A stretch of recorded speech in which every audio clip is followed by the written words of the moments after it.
This is your urgent call to action. We are all called to lead in a world in chaos, crisis, and turmoil. Join a pivotal global movement for change to transform the leadership crisis worldwide. Will you play it safe, or will you wake up, step up, and speak out? Like Nelson Mandela did for South Africa and the world, we need a radical new way to think, act, and lead, leading boldly into the future. Join host Ann Pratt, a Harvard Fellow and multi-awarded businesswoman, and unlock the best version of yourself to revolutionize leadership with what the world needs now.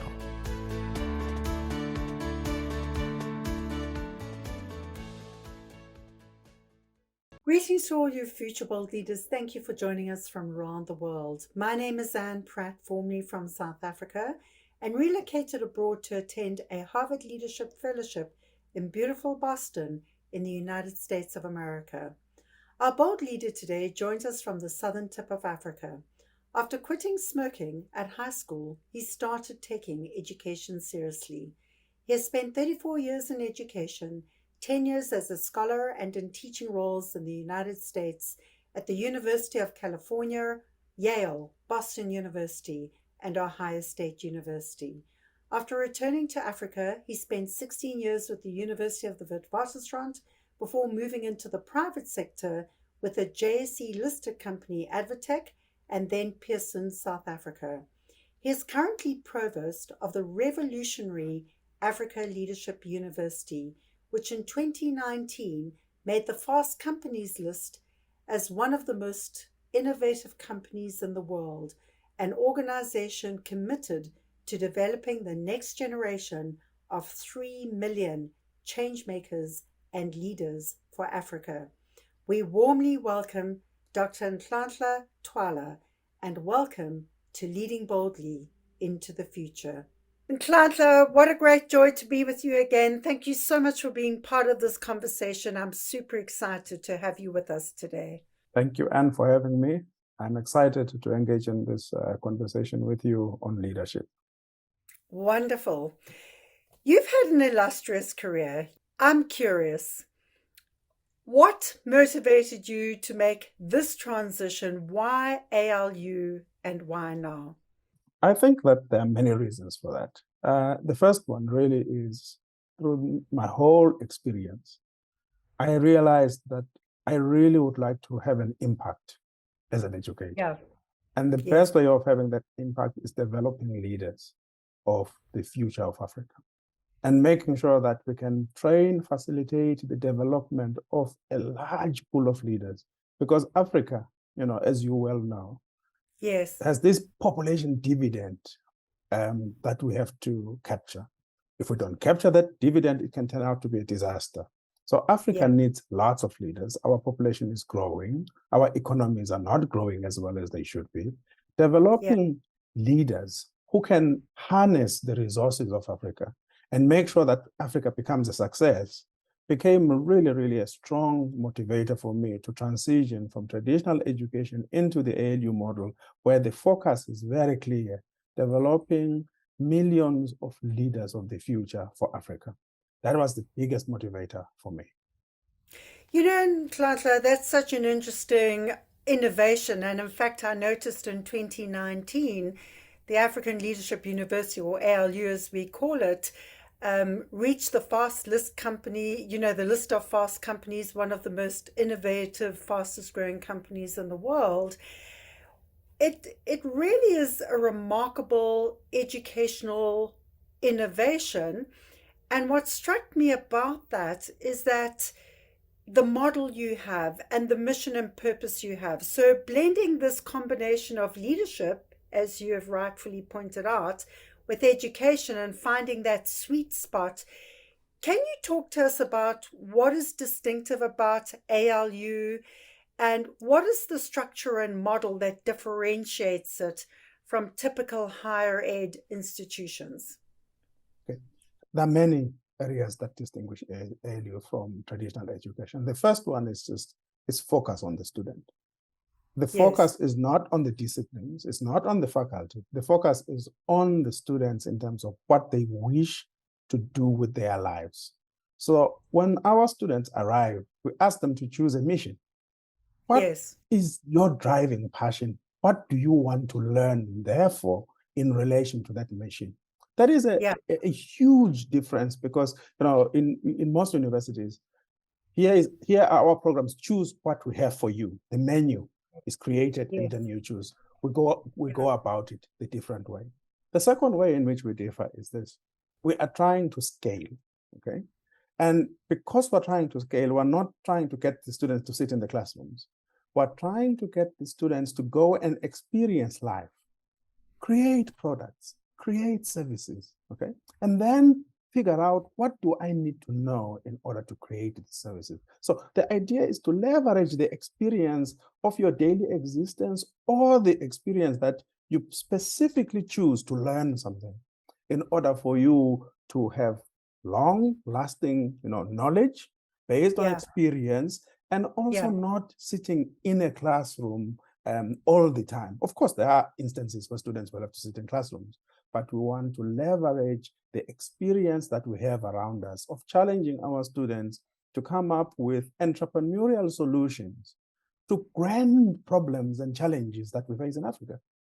Yeah. So getting the students to begin to think like entrepreneurs, come up with solutions, and then Yeah. go to the vast knowledge that we already have as a people over the world that we've created, to say, I want to learn this because I want to use it to solve this problem. Okay. Yeah. So really, the way we see it is that Africa cannot develop the way Europe and North America did. Yes. We have just, the resources are not there. We will have to be creative in how we think about education and how to skill our people. So this is the way in which we have innovated, of saying, start with your mission, learn from your experience, reflect on it. Of course, you can still study chemistry, engineering, or anything that you need to study, but what do you want to do with it in the context of Africa? So those are the ways in which we're innovating. We need faculty, but we need faculty to be coaches of students, assisting students to learn what they need to learn. You know what struck me about the model as well, and I know that you and the wonderful founder Fred Swaneker, who founded ALU, has also alluded to this fact that learning experts tell us that traditional higher ed is unleashing possibly 10% of what people are capable of, what students are capable of, and there is a different new learning model. What also struck me on your website is that the first part of what students do is learn how to learn, and that it's the sort of 10-20-70 principle of 10% in the classroom, 20% from peers and coaches and mentors, and 70% by doing in the real world at the University of Life.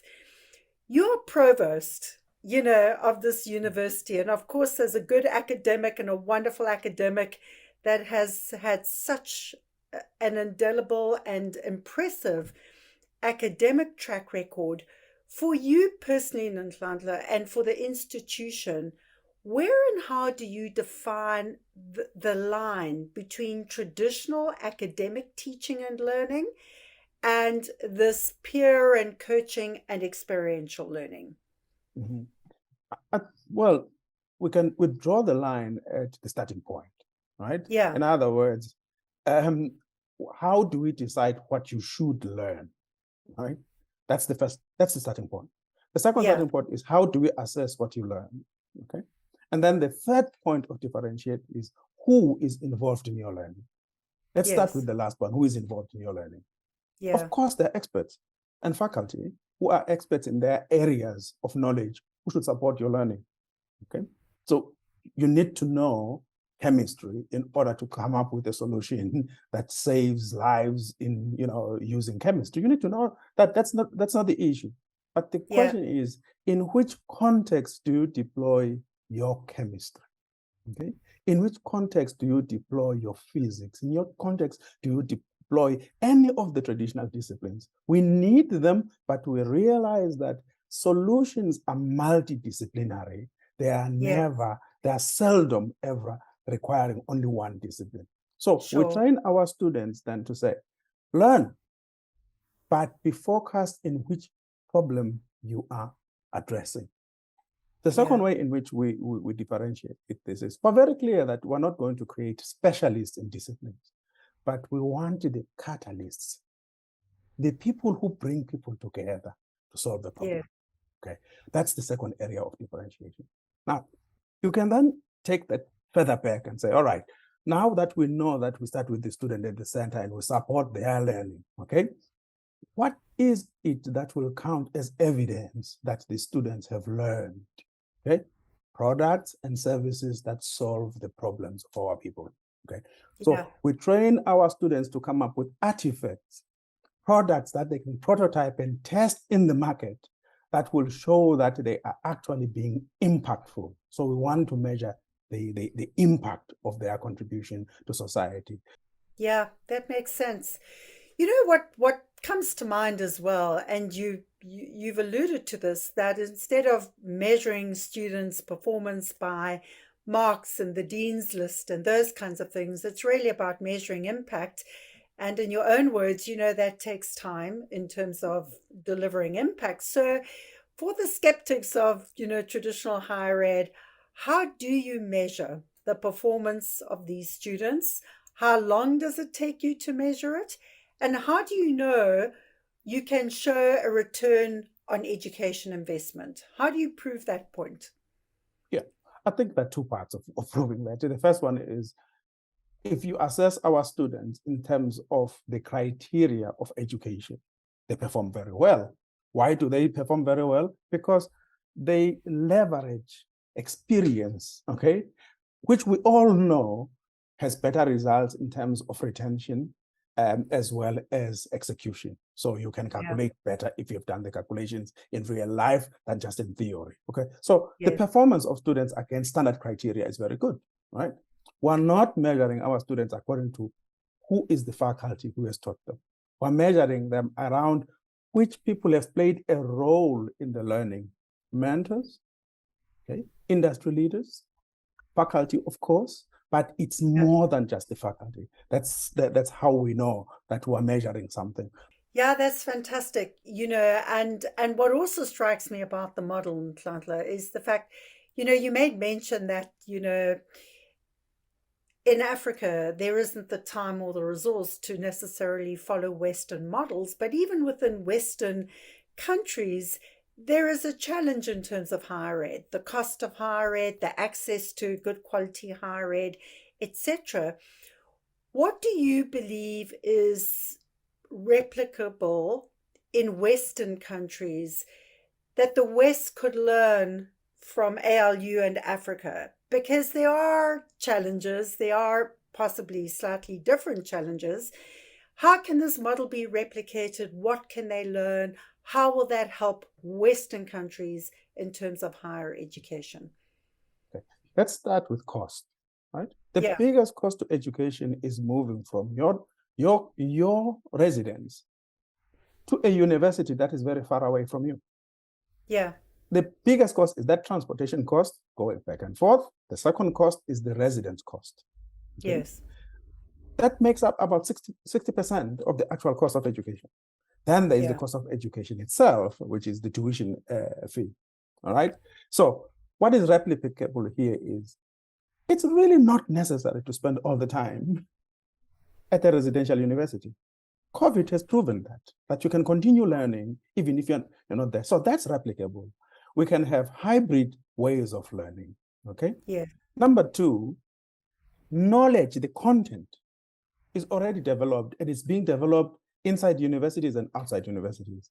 Reaching that content does not require us anymore to go to a particular university. Remember that in the old model, the library was the anchor piece of learning. Of course. You had to be there in person to access these volumes of old and new knowledge. That's no longer true, okay? Sure. Number two, the faculty no longer reside in that university. Okay. They could be anywhere. Besides, just think about it. If you register in University A, you can only access professors from University A. Why not access the best professors anywhere in the world? Okay, because we don't need to own the professors. You can have a share of access to a professor who is anywhere in the world, and you can contact them virtually. Okay. So what is replicable about the model, even in the West, is dropping the idea that you have to move from your town to live for 4 years in a particular university. It's not necessary.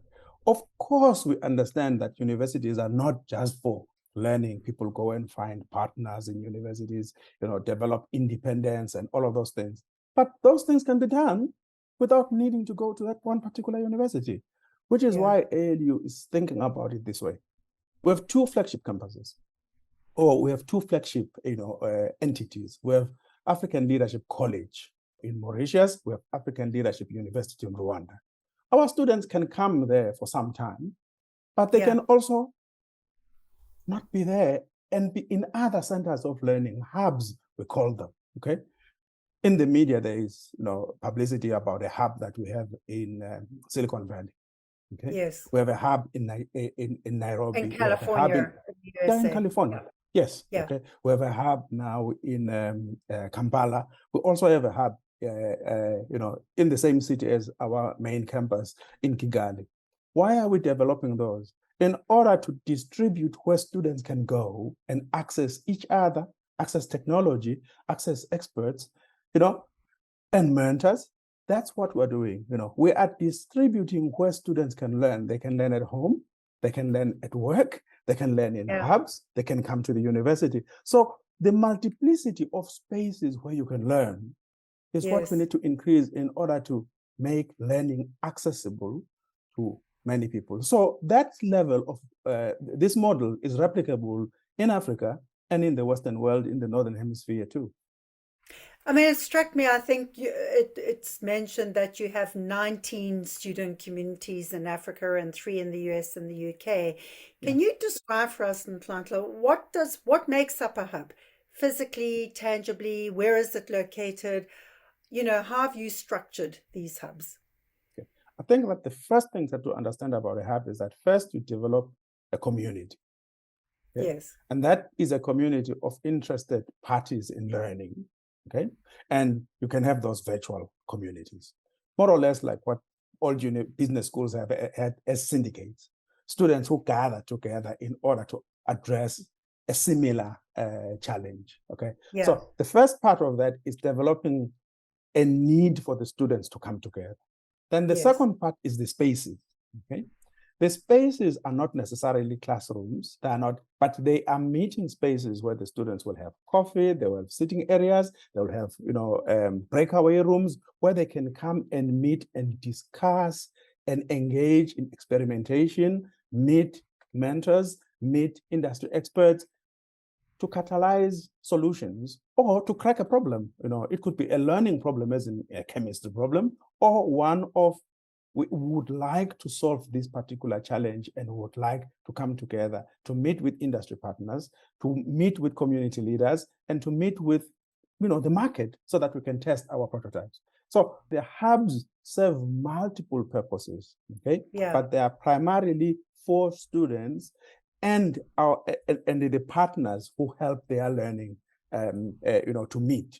Because we know that sometimes there are physical spaces where they need to meet, but also virtual ones where they can meet. And are they located in other people's buildings or whatever when they meet? I mean, do you have different contracts with different kinds of organizations in different parts of Africa and the US and UK? Yes. Yeah, we use multiple relationships. Some of most of the entities we don't own. They are in buildings where there are other tenants or other businesses. These are not African Leadership University or African Leadership College buildings or owned, but we have relations with various stakeholders who provide these spaces. Yeah, I'm with you. You're so passionate about this, Nhlanhla, and it's wonderful to talk to you. And of course, having met Fred Soneker as well, your founder who has had such a vision and passion for this too. I'm curious, can you take us back to a specific moment in your young life that was really a defining moment? What happened? What was the kind of light bulb moment that, inspired you onto this course in your life? I had two phases of my upbringing. At first, I was really just not interested in school. Okay. I went to school, and for some strange reasons, I did well, but I didn't think much about it. And I think that the aha moment for me was when I went to high school. I went to a boarding school called Francis Christian High. And within 7 days of arriving there, I was a young man, a little bit naughty, and I had taken up the habit of smoking. Yeah. And within 7 days of arriving at the school, 5 young boys were expelled for smoking. And I thought, wait a minute, I can't do this. I've been sent to this boarding school to really get an education. And if I get expelled for smoking, it's not going to look good. Okay. I didn't want to disappoint my mother. Okay. So yeah. So I stopped smoking then. Never smoked again. And after that, my mentality shifted. I realized that I was not in school for anybody else. I was in school for me. It was for my benefit. And from there on, I started taking my schooling very seriously. And I did well in high school, and I went to university. The second biggest moment really for me was getting the Fulbright scholarship. Yes. Because what it year was that? When was that? 1988. 1988. I got the 88. Fulbright scholarship to study in the US. And I remember that day vividly because I had had this secret dream of wanting to go and study in the US, because way back when I was 1973, actually, my eldest brother had went to study in America, to study medicine. And I always dreamed of following in his footsteps, I also wanted to go there. And when that happened, I was thrilled because it represented a moment where I said, well, from now on, it's up to me. How did you feel? Where were you at the time when you got that news? Yeah, I was at the University of Swaziland. I was a teaching assistant for Professor Davy in the English department. And, and he's the one who broke the news to me and said, the embassy just called and said, you got the Fulbright scholarship. How did you feel? Oh, yeah. I mean, I wanted to jump, all over, but I had to contain myself. But it was really an emotionally, really pleasing moment in my life. I was, I knew then that I was this close to getting to where I wanted to be. So when you talk about getting this close to where you wanted to be, when and where were you in defining and deciding where you wanted to be to know how close you were? I need to take you back to my circumstances. My mom, my biological mom, passed away when I was 5.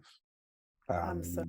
And, so I was taken on by another family to raise me as foster parents. And I was the last born in the family of 7. And so,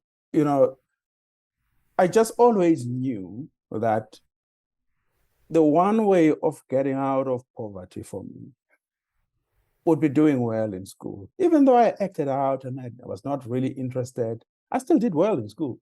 Okay. Let's not make any mistake about that. But I always had this secret dream of really making it, right? Yeah. And so my dreams grew, right? So because you dream in relation to what is visible to you. So at first, I just wanted a job. Once I finished my undergraduate degree, I did get a job. I got a job immediately. I finished in June. In May, in June, I had a job. But now when I started working for Professor Davy, I realized, God, maybe I can get a PhD too and be a professor. Okay? Yeah. I wanted that, but I couldn't voice it to anyone, right? When I got the Fulbright, I realized I was one step closer. I could get to a master's, right? Once I got to America, I studied and I applied, to 5 universities. I just picked the 5 best universities in the world. I went like MIT, Berkeley, UCLA, Amherst, and Cornell. I Yes. applied to only those 5. Yeah. Right? I got 2 rejections and 3 admissions. Fantastic. Got admitted to do a PhD on a scholarship again, and Yes. I finished. So my dream was finishing a PhD, and getting the Fulbright was getting me one step closer to that. You raised such an important point. That's a very inspiring story, by the way. But you also make the point that, possibility is partly seeing what is visible. So what created that visibility for you in terms of what was possible? And what would you say, when did you struggle with that, and how did you transition from a point of, is this possible, questioning it and perhaps feeling anxious and concerned, to, I can see it is possible? Is there a moment when you questioned that and felt you were stuck in a darker place, particularly given your very difficult childhood circumstances? What transitioned that for you to go from doubting it to it's possible, it's visible? I think it's not even a question of doubting it. Whatever goal I had, I thought it was, attainable. Because mostly they were not very big goals, right? So, when I was younger, the big goal was, how could I ever go to the USA, right? Yeah. But my brother went there. So there was president, he went there. So And then he forged a path for you. yeah, he forged a path. So I knew it was doable. The question was just, how do you get there, Yes, right? I'm with you. And Yeah. I have an elder sister who, around, I think, 1978 or something, went to Denmark. Okay. And so I thought, oh, there's another one going there, right? But I still needed a reason to go there, right? And I think for me, each successive step, I had really, really good mentors, people who would, look after me, assist me. And I knew that as long as I did well in my academics, Yes. it was possible to reach the next step. So I was not in doubt, but I was anxious about getting Yes. there, right? And every time the opportunity availed itself, I would grab it and make the best out of it. So my attitude was, I even had a mantra of, you can only achieve based on what is expected of you at the moment. It doesn't matter whether you pine for it or not. You have to excel at what is available to you now. Okay, the next opportunity will avail itself. And that model of life has transferred into my leadership. You need to lead where you are. That's all you can do, actually. Just lead where you are, excel where you are, and then you will be in a position to move further ahead when the opportunity arises. Well, it's interesting with African Leadership University that part of the mission statement, I think you clearly state it's not for everyone, but it is for people who are innovators, dreamers, and change makers. In ALU, Nhlanhla, can you take us back to a moment where it was really difficult to navigate through, a messy middle? What was that like? What happened? What was the event? And what helped you through that moment? The messy middle is dealing with 2 skeptical stakeholders. One is the accreditation environment, right? There is always skepticism about new innovations, right? And sorry, was this a particular moment in time? Is there a particular occasion or event? And if so, when was that? And well, I think that was still in that messy middle, right? Okay. Because right now, we're still working through accreditation, and the model is not established. Okay, in other words, it's still in a provisional state. Okay. Yes. So that's very difficult, because what we are really doing is we are saying, look, here is the evidence of where this has worked elsewhere. Here is the evidence of how we're implementing it, and here is what it can do. But another one is persuading parents, right, that the model is going to work, where parents expect their children to be at a university for 3 or 4 years, when you say to them, they will come back and they will continue to learn, and it's like, yeah, but COVID is over. Yeah. But hybrid learning is not over. Okay. We're going to leverage it, right? So those are some of the difficult moments. I mean, I spent, today is Thursday, I spent Tuesday, okay, consulting and advising parents on how to deal with hybrid learning. Okay. So can you give us a very precise example, Nhlanhla? A particular parent, what was their concern, and what did you say to them? What was the light bulb moment, and how did you help them, transform out of that, pivot out of that? So the specific moment really was this Tuesday, where we took the parents through experiential learning themselves, put them in a workshop. Was that in Mauritius or in Rwanda? Rwanda. In Rwanda, yeah.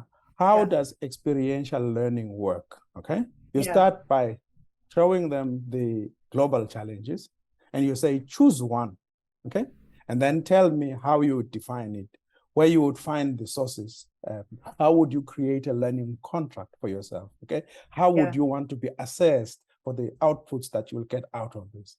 Who would you consult among these faculty? The foundation faculty, the specialization faculty, the mission faculties. How would you arrange your time to consult with them? What would be your schedule of making sure you deliver the outputs that are required in your learning contract? Yeah. That's a concrete example of how you deal with the skepticism of parents. The students may very well, the students understand it, they're amenable to it. But so you took some parents through this on Tuesday, and what was the outcome? The outcome, what happened? It was really transformative.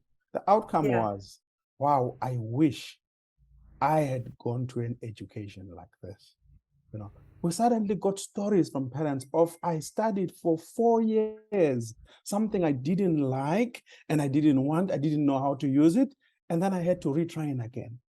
In this model, you don't have to, because you start with the end in mind. Okay, so that was a pivotal moment for me to see that we need to practically take our stakeholders through the model for them to really appreciate what the model does. How long did it take you to take those parents through that model, and how many parents at a time? How do you manage that logistically? No, we took the parents in groups, right? And so it took us a day. We had a whole day planned for them. It was a taste, of course. It's not something that it repeats itself. We don't have the time for that. But I think taking them through the workshop for a day of how the ALU model works was really, really useful. It would be lovely to see them again, but I don't think that the time constraints would allow that. And do you do that for every set of parents of every potential new student? Yes, this is what we've decided now we will do. From now on, we have 3 intakes a year. For every intake, there will be an open invitation for parents to come and experience the model. And we also invite parents to come and sit through some of the skills labs that we run, so that they can see what the students actually do. That's fabulous, Nhlanhla. Talk about scale and impact. I know at the time, ALU has big, lofty goals, very impressive goals. And I think, the goal is to have 25 campuses with 10,000 students at a time, 250,000 students effectively at any one moment in time, but also by 2050, I think, to develop 3 million change makers and transformational leaders for Africa. How do you scale? What is the secret sauce? Yeah, okay. I think that, post-COVID, we have now modified that strategy in relation to the campuses, right? Because instead of having the campuses, we're going to replace those with the hubs, right? With the hubs. Which means that, you don't necessarily need the residential campuses, right? So let's talk about how do you scale, okay? There are many layers of scaling. There are those whose aim is to get a university degree. Yes. Okay? That's one bucket. There are those, I mean, we have undergraduate degrees and we have a master's degree, an MBA, okay? Those are accredited qualifications. That's one side of the scaling, and I'll talk shortly about how you do that. The other type of the scaling is for those who want to improve their professional skills, okay? Yeah. They may want to change careers, they may want to upgrade themselves. So the lifelong learning journey. The biggest part of our scaling will be on the side of professional development because the market is much bigger. We are dealing with people who are already at work, who want to add credentials to their work skills. Those will constitute the majority of the scaling. But there is the credentialed side of the business as well. How do we scale there? It's by adopting this hybrid learning. Number two, we are also taking students in 3 times a year, January, May, and September, okay? The students will come and reside on each flagship campus for a maximum of 3 to 4 months, okay? Yeah. And then make way for the next group of students to come in, right? And so if we're admitting 2,000 students per intake, you know, that's quite sizable, right? Yeah. For both our flagship in Mauritius, you know, the ALC College, as well as the African Leadership University in Rwanda. Okay. Yes. Our scaling then is about using this Rolodex of intakes. I'm with you. So they come for 3 to 4 months and then they become virtual.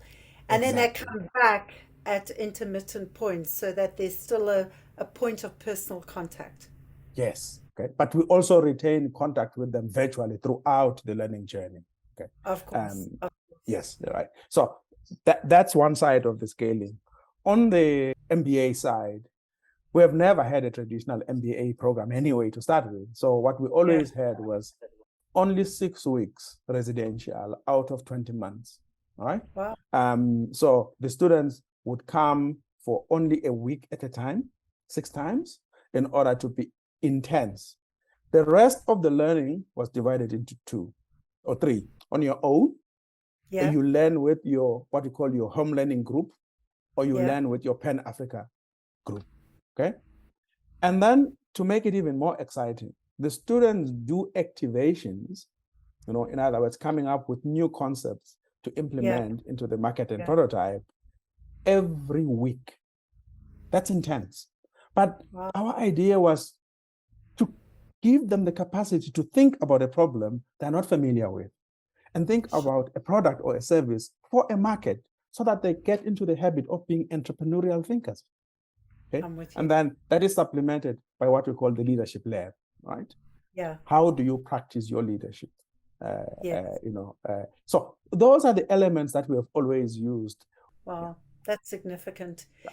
So what strikes me also about the model, Nhlanhla, is the fact that, and you know, Fred Swanico talks about this in his TED Talk, you know, the different generations of leaders in Africa and how we now are on to the 4th generation, the change makers, who will create prosperity for the continent. And what is really interesting for me is that for each student coming through the university, part of the core skills, competence, and training is around entrepreneurial capability, but also around leadership. And that, you know, developing as a leader is core to the curriculum.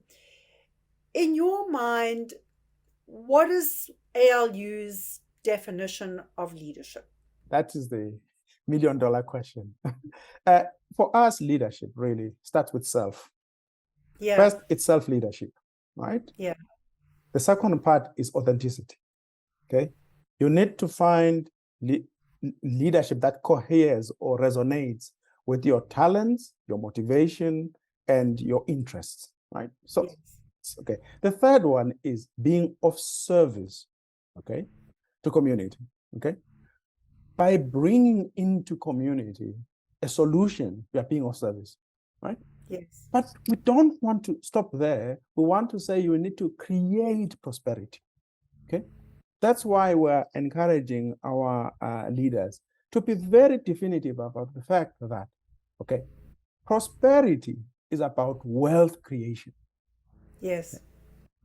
We don't want to share poverty, okay? We want to share prosperity by making our people more prosperous economically, okay, so that they have access to services and goods, right? They Yeah. have access to opportunities.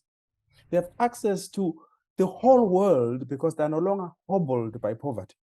Right? That's what leadership to us is. It's not about standing on top of the roof and telling others what to do. It's about being of service to society because you are a problem solver. Even if you don't solve the problem yourself, you catalyze the problem solving by bringing people together to solve a problem. Yes. Yes. So to us, then, this generation has to understand that we are going to be prosperous if we work together. We're not going to be prosperous if we try to work alone. You know, that's a powerful point. Apart from that, are there any other specific examples of what you've borrowed or stolen from your words, borrowed or stolen from other cultures? From the Greeks, who have taken the notions of democracy, representation, is critical, right? From the Western Hemisphere, the philosophy of human rights, okay, as it is, understood presently. But from our different societies, right, we have also taken the idea of community. How do you organize community? We can organize community from home, but Pan-Africa as well as connecting to the world. So we're taking concepts from everywhere that we find useful to apply to the institution, but also to the learning of the students. There is a tradition here at ALU. It's called the, once a term, we convene, a week where we ask our students to read seminal readings. What are the seminal ideas that we can all explore and debate that have affected human development, okay? Not just African. So we do read seminal readings from Africa, but we do seminal readings from all over the world because we want our students to be embedded in there is human knowledge, okay, which we can all benefit from, as opposed to just benefiting from our context. So those seminal readings are an institution to help students link to themselves, to their communities, but to the whole world as well. I love that, Nhlanhla, and it kind of, is a wonderful segue into the next question. Based on those seminal readings, based on what young people are raising as issues in the world, and what you've heard and listened to, what do you think are perhaps the three biggest issues that young leaders are most concerned about in the world today? Well, the first one that they're concerned about is that is there a bright future for them? Okay. In other words, is Africa ready to hand over to the younger generation? Right? Okay. That's the biggest concern because, for better or for worse, you look at leadership in the continent, it's largely very old compared to the generation. So that's the first issue. The second issue that is of real concern is access to resources that they can use in order to catalyze Africa's next, transformation. In other words, investment. Where can they get investment that can financial investment to support their entrepreneurial ventures? Okay. Yeah. We tend to impress upon them that it's not the investment, is the product you bring to the market that will determine whether you get the investment. Okay. Yes. And then lastly, the issues around, LGBTQ are really big from young people. Young people want, they are, okay. Young people, and as a university, we have been very clear, okay, that we are accepting of all human formation dimensions in any shape or form here in Africa, because these are generational movements. They're all over the world. They have nothing to do with whether we're in Africa or not. So we are abandoning, the traditional orthodoxy, okay, and saying young people have a right to be, okay, in whatever they are, and they want to exercise their rights, okay. So the issue of rights for all communities in the society is really, really big, and we are very happy to see that, young people are challenging us and pushing us into new territory. Some older people find it very difficult to do, but we have made the argument that you can't stand against such generational changes. Of Just to course. give you a joke, Yes, yeah. I said to my sister when I was visiting home recently, can you believe that we used to argue about girls wearing pants? When you say pants, you mean long pants, Nhlanhla? Long pants, yes. Long Right? pants. Yeah. Yeah. So I Trousers, remember slacks. it was a subject of national debates. Huh? Yeah. It's Wearing long slacks. forgotten now, right? And Yeah. so these issues that we're dealing with, again, in 20 years' time, they will look, Yeah. people in 20 years' time will look, why did you even bother about these things? So those are some of the issues that are concerning young people.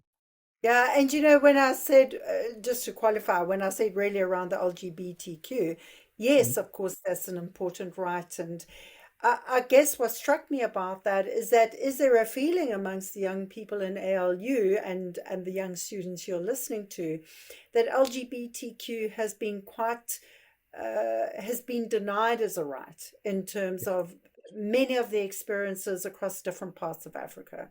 Yes. I won't mention names, but there are some countries where presidents still speak about this is immoral, this is what. Those students are here and they fully express themselves.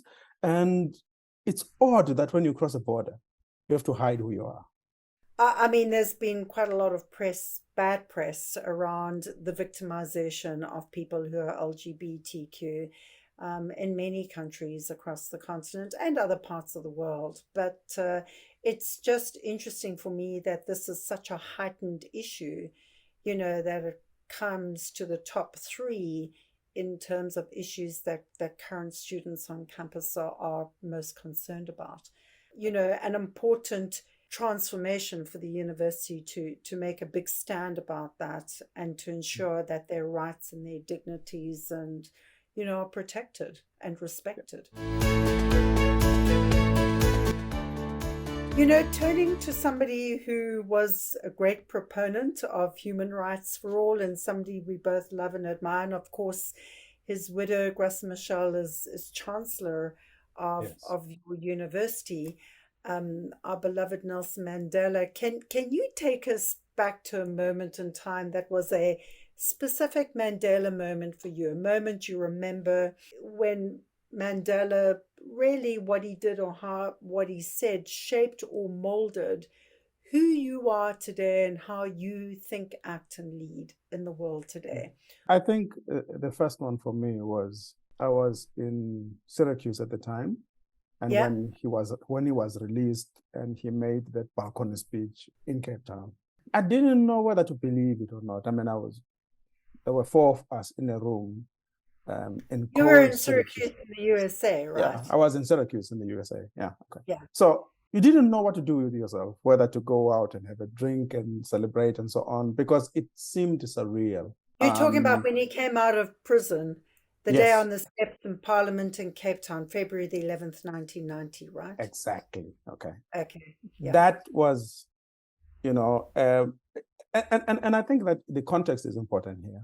All your life, you heard about the name, and there was a great picture. And then you finally see the person. Okay. Yes. So it's almost like he actually is alive. And then he speaks. Then you go like, oh, actually, he does command, respect. Okay. Yes. And I think that those things were very, very important for me because, you didn't believe it, right? At the time. Okay. So I think that was a special moment I remember with pride and, affection. And I have to ask you, as an academic in linguistics and literature, what words stood out in that first speech? I think what stood out to me is the olive branch of non-racialism. Remember that the struggle was waged partly on a racial, the other one on a non-racial basis. And Mandela made it clear that he stood for non-racialism. Okay. In other words, he was not going to pursue revenge. He was not going to pursue Black supremacy. So, and this relates to, the second moment for me. The speech he made before he was incarcerated, 1964. Exactly. Okay. So that speech, and for context, the debate was always around Pan-African, PAC and ANC. Okay. Who The stands where? Pan-African Congress and the African National Congress. Exactly. Because the Pan-African Congress was on another side of this debate, and the ANC was on another side of it. So when he came out and said, he stood for non-racialism, what stood out for me was there is now hope for building a country instead of going to a second round of civil war. That's what stood out for me. Because, I was in my undergrad program, I did history. And I was always fascinated by this question of how do you resolve this issue? Do you go for, we get out, we fight a round of civil war to expel all the whites, and then what after that? And when he came out and said very clearly, that he was for non-racialism, for reconciliation, for building the country, I thought, wow, there's a bit of hope here. Okay. Of course, I was apprehensive, right?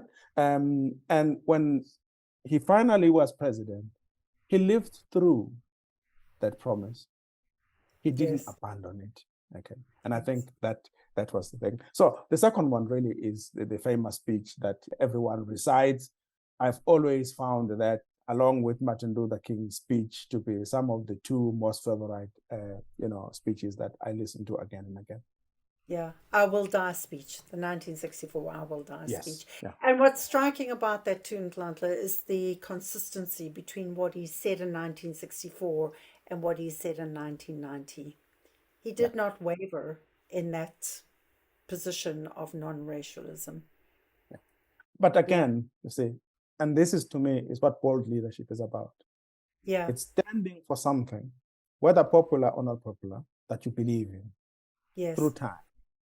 Yes. That's such a powerful point. I love that.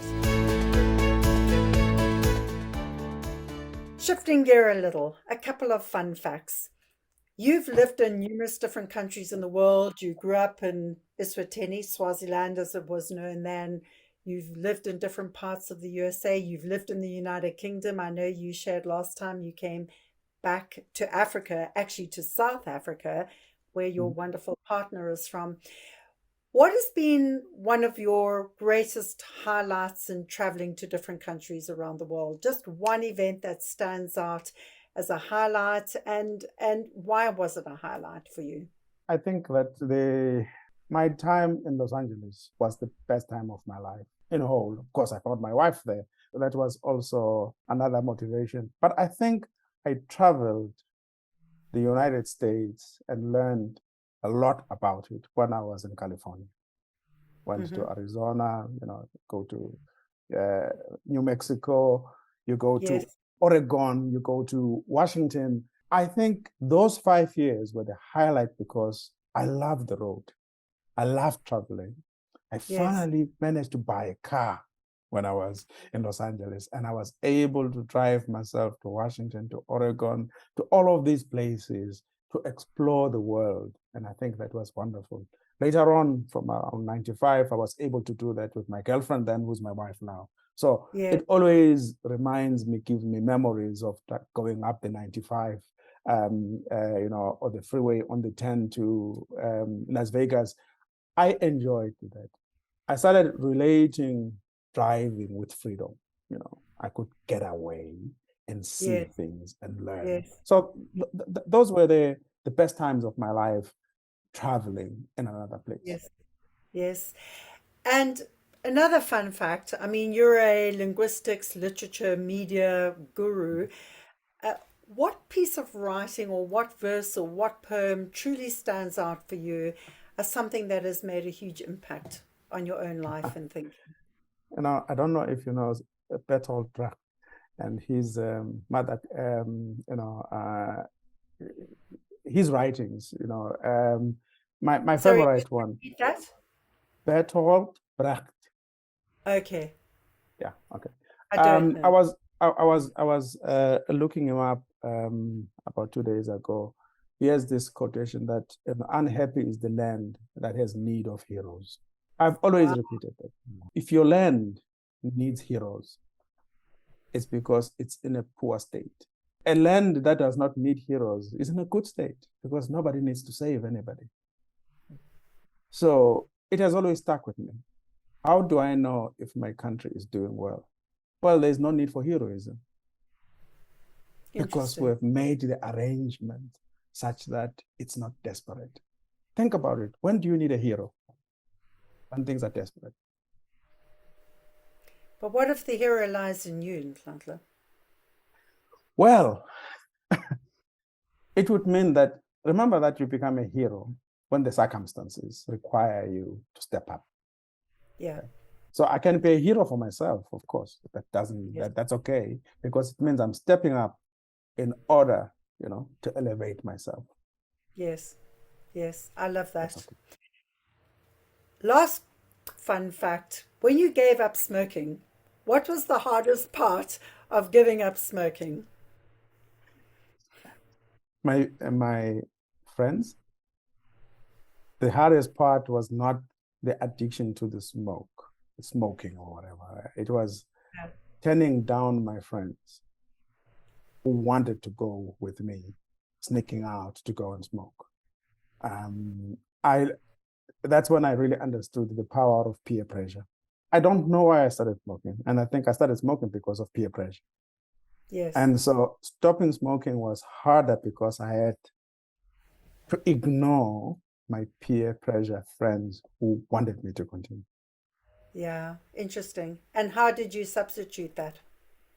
How did you pacify your friends and still stay true to giving up smoking? I don't know. I think I just ignored them. I don't think I had a methodology. I just decided, I told them, guys, I'm not smoking anymore. Did I'm you not going to lose do your this. friends? Did you change your friends? I kept one. There's one who continued smoking until we went to university. He never stopped, but he never bugged me. The good thing about him is that he didn't put pressure on me to follow him. Yes, yes, yes. So in our final closing, time today, any final thoughts that you would love to share with people around, what is the future of leadership? What would you say to our generation and the next? And what do you think Nelson Mandela would say to our generation and the next? Well, Mandela did say, it's now up to you. Yeah. So it is up to us to lead and take Africa to the next stage where it needs to be, right? I like to frame it this way. At this particular time in the history of Africa, where the population is growing, where the demand for education is at an all-time high, we have a unique opportunity to actually meet the needs of our people in terms of their education so that they can help themselves. There is lots of talent in Africa. There's lots of opportunity. Yeah. But we are not capitalizing on it. It's up to us to capitalize on that talent. Leadership in Africa now is about how to capitalize on the resources and the human talents that we already have. We don't have to go and beg for those. We do have them. Yes. Yesterday, I met a young woman who is doing wonderful. She's a third-year student in our program. Yes. She already employs 250 people. Wow, right? That is a young woman already employing 250 people. Okay. Now, all we need to do is to capacitate the young people. They will do the rest for themselves.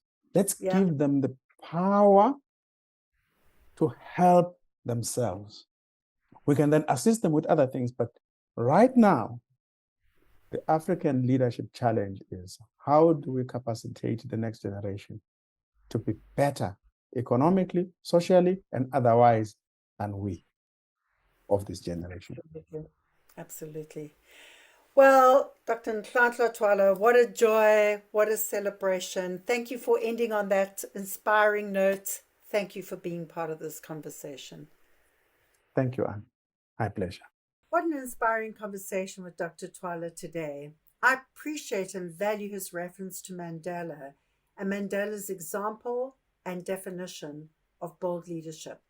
Stand up for what you believe in, whether popular or unpopular. Put words into action, and words that will stand the test of time. I love that the African Leadership University made the 2019 Fast Companies list of the world's most innovative companies. ALU has started the higher ed revolution.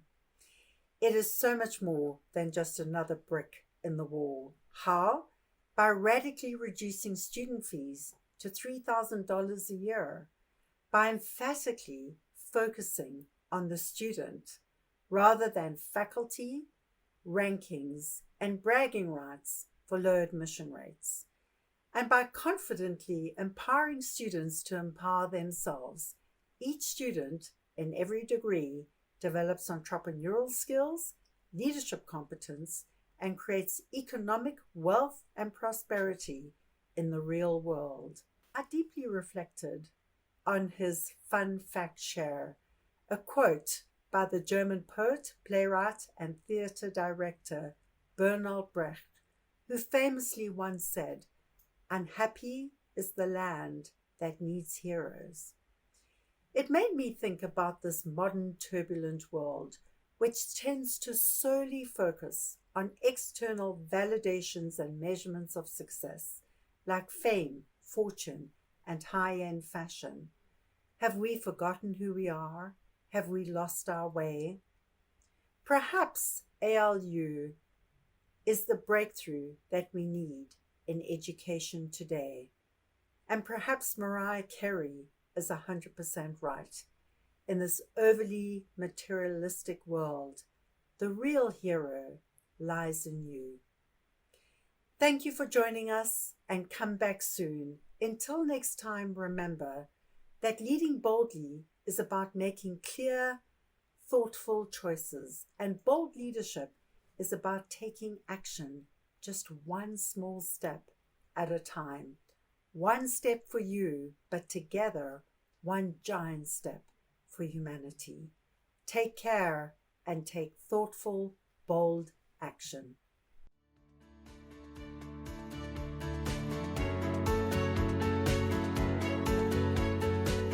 Thank you for listening to this episode of Leading Boldly into the Future. Please find links and connections mentioned in this show in our blog, and never miss an episode by subscribing at anne-pratt.com.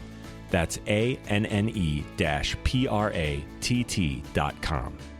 May these insights from inspiring industry leaders, remarkable disruptors, and courageous champions of change bring forth a brand new you, emboldened, empowered, and ready to inspire hope. Come back soon, share with your friends, sign up on anne-pratt.com and join our movement for change. Why? Because the world needs you to lead boldly too.